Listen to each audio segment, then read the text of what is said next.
College football, week 7. Oh boy, hopefully it's a little bit more tame than week 6. Welcome back to another Cruel Fan video where we are going to recap week 6, preview week 7 of the college football world. It should be a fantastic week. Great slate of games. We'll get to all of that, the best storyline that I want to watch this week, and then a best bet for you to cash in on in week 7. But before we can get there, we have to explain what happened in week 6 because it is probably one of the most influential, important, shocking, entertaining, and exciting college football Saturdays that I have watched in at least 5 years. I mean, it was nuts. Anytime number 1 goes down, it's a big story.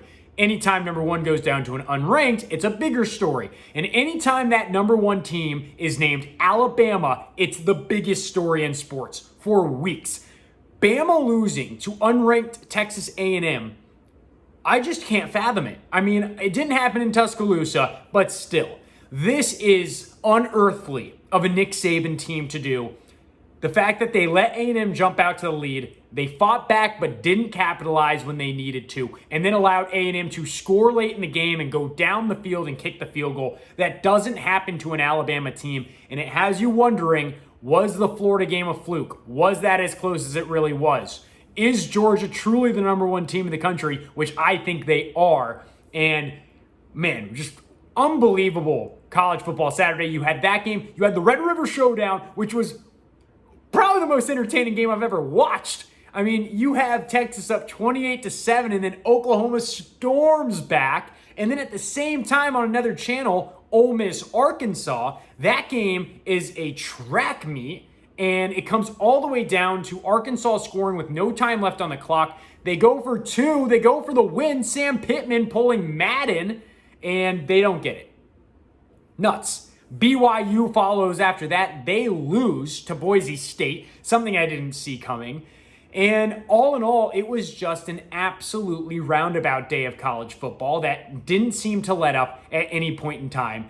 At night, you had the Nebraska-Michigan game. You had the Penn State-Iowa game. It was legit nonstop. And the last one that I saw at the bars was Alabama-Texas A&M, and that was it. That's all you needed to see. It was just an epic Saturday. So that brings us into week 7. The top 25 looks way different, and I have to address that. Number 1 is now Georgia, and they deserve that. They have an elite defense, maybe a historically great defense. Number 2 is now Iowa. No one saw the Hawkeyes being this high up in the rankings, but here they are. And then you go to number 3, and that's where I'm really excited. You got the Cincinnati Bearcats. Finally, a group of 5 breaks into the top 4. If they started with the college football playoff today, and they went off these AP polls, which they don't always do, you'd have to assume that Cincinnati is getting some respect and they're in the top 4. And that is a very, very exciting thing to think about as we go down the college football season rabbit hole.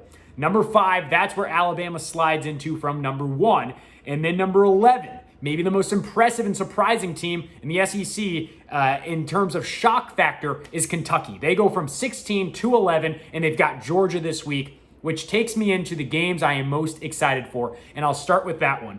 2 fantastic defenses, 1 SEC team that we thought would be here, another that we just didn't see being at this point number 11 in the country, and that's Kentucky. They knock off LSU. They knock off Florida. Now they have a chance in Athens to knock off Georgia. Does it happen? I don't think so, but it's going to be a good one. Oklahoma State, Texas. The Longhorns want to get to the Big 12 championship game. They want to play Oklahoma yet again. They have to win out. They just have to win out. That's as simple as that is. But they have to get through Oklahoma State this weekend. A really good team, a really good defense, and they want to be in that spot too. So that'll be a fun one to watch. And then Arizona State, Utah, a little bias here, Sun Devil. But this is a huge test for the Rose Bowl contender Arizona State. Can the Sun Devils finally get past these trip games, these trap games? Utah always giving them fits. Can they win this game outright? Let's see. On Saturday, that's being played in Utah. The storyline I want to look at is Spencer Rattler. Will he start for Oklahoma? I don't think he will. Caleb Williams likely getting the start, and the rumors are already churning. Does he transfer immediately?